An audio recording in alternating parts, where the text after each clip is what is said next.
بسم اللہ الرحمن الرحیم نحمدہ و نصلی علی رسول الکریم اما بعد فاعوذ باللہ من الشیطان الرجیم بسم اللہ الرحمن الرحیم۔ ناظرین کرام، 9ویں سپارے کے مختصر سے مضامین کے ساتھ حاضر خدمت ہیں۔ اس سپارے کے شروع میں اللہ تبارک و تعالی نے اس دھمکی کا ذکر فرمایا ہے کہ جو قوم شعیب نے، اس کے جو سرکش لوگ تھے جو ایمان نہ لائے تھے، انہوں نے نبی کو دی تھی اور کہا تھا کہ اے شعیب، ہمارے دین کی طرف پلٹ آؤ، ہمارے دین کی طرف واپس آ جاؤ، ورنہ ہم تمہیں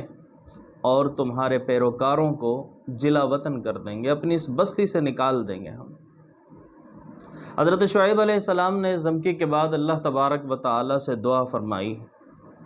اور عرض کی کہ اللہ ہماری قوم کے درمیان حق کا فیصلہ فرما دے۔ پھر اللہ تبارک و تعالی نے قوم سمود کی طرح حضرت شعیب علیہ السلام کی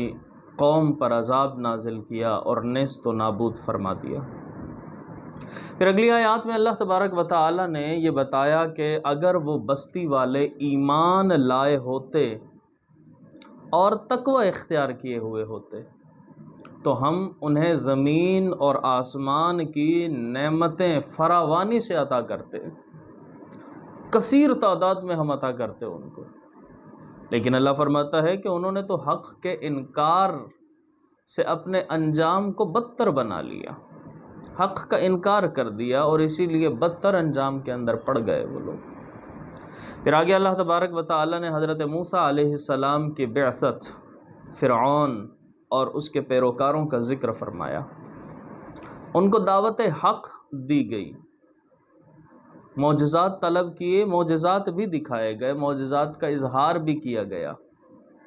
فرعون کا دربار ہے اور اس کے دربار میں مقابلہ بھی ہوا۔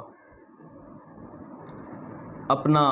حضرت موسیٰ علیہ السلام نے عصا، جو اللہ تبارک و تعالی نے آپ کو بطور معجزہ عطا فرمایا تھا، وہ زمین پر ڈالا، پھر اژدہا بن گیا، سارے ان کے سانپوں کو جادوگری سے جو بنائے تھے وہ سب کھا گئے۔ اللہ تبارک و تعالی نے پھر اس کے بعد فرعونیوں پر قحط مسلط کر دیا، اور پھر قحط مسلط کرنے کے بعد یہ فرعونیوں کی عادت تھی کہ جب کسی مشکل کے اندر وہ پڑتے، دوڑتے ہوئے آتے، اور اگر کوئی اچھائی کرتے تو اس کو اپنا کمال ظاہر کرتے، اور اگر کوئی مشکل آ جاتی، کوئی سختی پیش آتی ان کو، تو پھر وہ کہتے کہ اے موسیٰ یہ تمہاری وجہ سے ہے، وہ موسیٰ کلیم اللہ کی طرف منسوب کرتے۔ پھر اللہ تبارک و تعالی نے اس سپارے میں اس عذاب کا ذکر فرمایا جو اللہ نے ان پر نازل کیا، ٹڈیوں کا عذاب نازل کیا،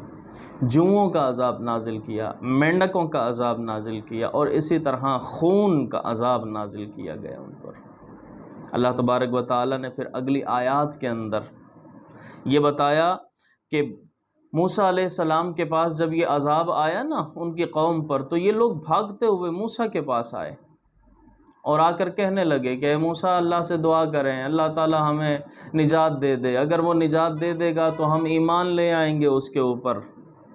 اللہ سے دعا کی، عذاب ٹل گیا، مگر ایمان لانے کے بجائے وہ پھر اپنے وعدے سے مکر گئے، پھر گئے اپنے وعدے سے۔ پھر اللہ تبارک و تعالی نے حضرت موسیٰ علیہ السلام کو رسالت عطا کرنے، کلیم اللہ کا منصب عطا کرنے، تورات عطا کرنے کا ذکر فرمایا۔ پھر بتایا کہ متکبر آیات الہی سے اعراض کریں گے، اور جو اللہ کی آیات کا انکار کرتے ہیں اور قیامت کو جھٹلاتے ہیں، ان کے اعمال باطل ہیں، باطل ہیں ان کے اعمال۔ پھر اللہ تبارک و تعالی نے ذکر فرمایا کہ موسیٰ علیہ السلام کے کوہ طور پر قیام کا، اس عرصے کے اندر بنی اسرائیل نے کس طرح وہاں کے ایک شخص نے زیورات اکٹھے کیے ان سے سب سے، اور پھر بچڑا بنا لیا گیا، اس کو معبود بنا دیا گیا، اس کا ذکر فرمایا۔ پھر حضرت موسیٰ علیہ السلام کی دعا اور کلمات استغفار کا ذکر فرمایا گیا، پھر جس میں انہوں نے اپنی قوم کے لیے اللہ سے دنیا اور آخرت کی بھلائی مانگی تھی، اس کا ذکر فرمایا، دعا کا۔ پھر اللہ تبارک و تعالی نے ذکر فرمایا کہ جو موسیٰ علیہ السلام کا عصا تھا وہ پتھر پر مارا اور پتھر پر مارنے سے 12 چشمے الگ الگ قبیلوں کے لیے نکلے۔ پھر اللہ نے اس کا ذکر فرمایا۔ پھر اللہ تبارک و تعالی نے بنی اسرائیل پر جو نعمتیں کی تھی، من و سلوہ نازل کیا تھا، اس کا ذکر فرمایا۔ بادل کس طرح ان پر سایہ کیا کرتا تھا، اس کا ذکر فرمایا۔ پھر اللہ تبارک و تعالی نے ذکر فرمایا کہ ہفتے کے دن مچھلیوں کے شکار سے ان کو بطور امتحان منع کیا گیا، مگر نافرمانی کی انہوں نے، اس کے اندر بھی نافرمانی کی سوائے ایک گروہ کے۔ اور پھر جنہوں نے نافرمانی کی، اللہ تبارک و تعالی نے ان کے چہروں کو مسخ فرما دیا اور مسخ فرما کر بندر بنا دیے۔ پھر اللہ نے آگے ذکر فرمایا کہ بنی آدم کی ارواح کو جمع کر کے ان سے اپنی ربوبیت کا اللہ نے اقرار کروایا تھا، وہاں پر ربوبیت کے اس اقرار کا ذکر فرمایا۔ پھر اللہ تبارک و تعالی نے بتایا کہ اللہ کی نعمت عقل کو قبول ہدایت کے لیے استعمال نہ کرنے والوں کو چوپایوں سے بدتر قرار دیتے ہوئے بتایا کہ یہ تو ان سے بھی زیادہ بدتر ہیں۔ حالانکہ عقل اللہ نے ان کو دی، ہدایت ان کے سامنے، قرآن کی تعلیم ان کے سامنے، چاہتے تو وہ عمل کرتے۔ پھر اللہ تبارک و تعالی نے بتایا کہ اللہ کو اسماء حسنہ کے ساتھ پکارنے کا ذکر۔ پھر خالق کائنات نے مہلت دیتے ہوئے ان کو بتایا کہ ہم ان کو مہلت دے رہے ہیں تاکہ وہ آ جائیں اس طرف کہ اللہ تبارک و تعالیٰ کی نافرمانی کو چھوڑ دیں وہ۔ پھر اللہ تعالیٰ کی خفیہ تدبیر کے بارے میں بیان کیا گیا۔ پھر اللہ تبارک و تعالیٰ نے بتایا کہ منکرین قیامت کے بارے میں سوال اور اس کے جواب کا ذکر ہے۔ پھر بتایا کہ تمام بنی آدم کو ایک جان سے پیدا کیا اور وہ حضرت آدم اور حضرت حوا ہیں، اور اسی سے اس کا جوڑا بھی بنایا خالق کائنات نے۔ پھر اللہ تبارک و تعالیٰ نے اگلی آیات کے اندر مشرکوں کے معبودان باطلہ کے بارے میں بتایا کہ وہ مشرک اپنے لیے باطل خدا بنا کر بیٹھ گئے تھے، وہ تمہاری ہی طرح مخلوق ہیں۔ اللہ فرماتا ہے تمہاری ہی طرح مخلوق ہے وہ، اور آنکھ، کان، ہاتھ، پاؤں کی نعمت سے بھی محروم ہیں، وہ خود ہی عاجز ہیں، وہ خود ہی کچھ نہیں کر سکتے، بے بس ہیں وہ۔ تو جب وہ خود بے بس ہیں تو تم نے کیسے ان کو معبود مان لیا؟ وہ کیسے تمہاری مدد کر سکتے ہیں؟ پھر اگلی آیات کے اندر اللہ تبارک و تعالی نے بتایا کہ جب قرآن پڑھا جائے تو قرآن کو غور سے سنو اور خاموش رہو، اس لیے تاکہ تم پر رحم کیا جا سکے۔ اس کے بعد ناظرین کرام سورۃ الانفال شروع ہو جاتی ہے 9ویں سپارے کے اندر۔ سورۃ الانفال مدنی صورت ہے، قرآن کی ترتیب کے اعتبار سے یہ صورت 8ویں نمبر پر ہے، جبکہ نزول کے اعتبار سے 88 نمبر پر ہے۔ سورۃ الانفال، انفال عربی میں کہتے ہیں مال غنیمت کو، اور اس صورت کے اندر چونکہ مال غنیمت کی تقسیم کے بارے میں خاص واقعہ ذکر کیا گیا ہے تو اسی لیے اس کا نام انفال رکھ دیا گیا۔ اور جب یہ صورت شروع ہوتی ہے تو صورت کی ابتدا کے اندر خالق کائنات نے کامل مومن کی صفات کا ذکر فرمایا کہ کامل مومن کون ہوتے ہیں۔ اللہ تعالیٰ نے فرمایا کامل مومن وہ ہوں گے کہ جن کے اندر یہ 5 صفات پائی جائیں گی، اور وہ 5 صفات کون سی ہیں؟ ان میں سے پہلی صفت تو یہ ہے کہ جب اللہ کی آیات ان پر پڑھی جائے، اللہ کا ذکر کیا جائے تو ان کے دل ڈر جاتے ہیں اس سے۔ اور پھر اگلی صفت بتائی گئی کہ آیات الہیہ کو سن کر ان کا ایمان مضبوط ہوتا ہے، ایمان بڑھ جاتا ہے، قوت ملتی ہے اس کو۔ تیسری صفت بتائی کہ وہ توکل علی اللہ کرتے ہیں، اللہ پر بھروسہ کرتے ہیں۔ چوتھی صفت بتائی کہ وہ نماز قائم کرتے ہیں، اور 5ویں صفت ہے جو اللہ نے مال دیا ہے ان کو، اس مال میں سے خرچ کرتے ہیں، دیے ہوئے اللہ کے رزق میں سے خرچ کرتے ہیں۔ پھر خالق کائنات نے آگے یہ بتایا کہ جو ان 5 صفات کے اوپر عمل کر لے گا، اولئک هم المؤمنون حقا، وہی پکے مومن ہے، کامل مومن ہے وہ، ان کے لیے اللہ کے یہاں مغفرت ہے، درجات ہے، اور اللہ تبارک و تعالیٰ کے یہاں عزت کی روزی ہے ان کے یہاں۔ پھر خالق کائنات نے اس سورۃ الانفال کے شروع کے اندر 2 گروہوں کا ذکر فرمایا،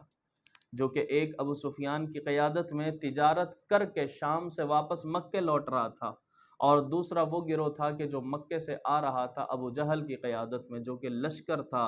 جنگی گروہ تھا، اور ایک تجارتی گروہ تھا۔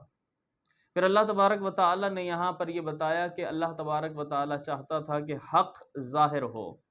اور پھر معاملہ پیش آیا آپس میں لوگوں کے درمیان کہ ہم کس سے مقابلہ کریں، آیا کہ جنگی گروہ سے یا پھر تجارتی قافلے سے۔ اختلاف ہو گیا بعض نے کہا کہ ہم تجارتی قافلے سے مقابلہ کرتے ہیں، بہت آسان ہوگا، بعض نے کہا کہ نہیں، ہم کریں گے مقابلہ جنگی سے جو کہ ابو جہل کی قیادت میں تھا، اور اللہ بھی یہی چاہتا تھا، رسول بھی یہی، اس لیے تاکہ حق کو ظاہر کر دے۔ اور یہی ناظرین کرام وہ غزوہ بدر ہے جو کہ سن 2 ہجری میں ہوئی، اسی رمضان المبارک کے مہینے کے اندر ہوئی۔ خاص طور پر اس صورت کے اندر غزوہ بدر کا ذکر فرمایا کہ جس میں مسلمانوں کی تعداد بہت کم تھی، جبکہ کفار کی تعداد زیادہ تھی، اسلحہ بھی زیادہ تھا، لیکن اللہ تبارک و تعالی نے ان کو فتح عطا فرمائی، ایمان کی مضبوطی ان کے پاس تھی، توکل اللہ تبارک و تعالی پر تھا، فتح عطا فرمائی خالق کی کائنات نے ان کو۔ اور پھر اللہ تبارک و تعالی نے کس طرح سے اس لشکر کو پسپا فرمایا، پھر اللہ تبارک و تعالی نے کس طرح فرشتوں سے مسلمانوں کی، مومنوں کی مدد فرمائی، اس کا بھی خالق کائنات نے اسی صورت کے اندر، اس سبق کے اندر ذکر فرمایا۔ اور پھر اللہ تبارک و تعالی نے اس صورت میں یہ بھی بتایا کہ اے نبی، یہ کفار آپ کے خلاف سازشیں کرتے رہے کہ آپ کو معاذ اللہ قتل کر دیا جائے، آپ کو جلا وطن کر دیا جائے یا قید کر دیا جائے۔ اللہ تبارک و تعالی نے اپنے خفیہ تدبیر سے ان کی تمام سازشوں کو ناکام بنا دیا، تمام سازشوں کو ناکام بنا کر اللہ تبارک و تعالی نے آپ کو محفوظ فرمایا۔ اور پھر اللہ تبارک و تعالی نے، یہ تو اس صورت کے اندر کچھ ایسا حصہ ہے جو کہ 9ویں سپارے کے اندر ہے، اس کا بقیہ حصہ انشاءاللہ العزیز 10ویں سپارے کے اندر آئے گا، اور جب ہم 10ویں سپارے کا خلاصہ بیان کریں گے انشاءاللہ اس کے اندر اس کو ذکر کریں گے۔ اللہ تبارک و تعالی سے دعا ہے خالق کائنات ہمیں قرآن پاک سمجھنے اور اس پر عمل کرنے کی توفیق عطا فرمائے۔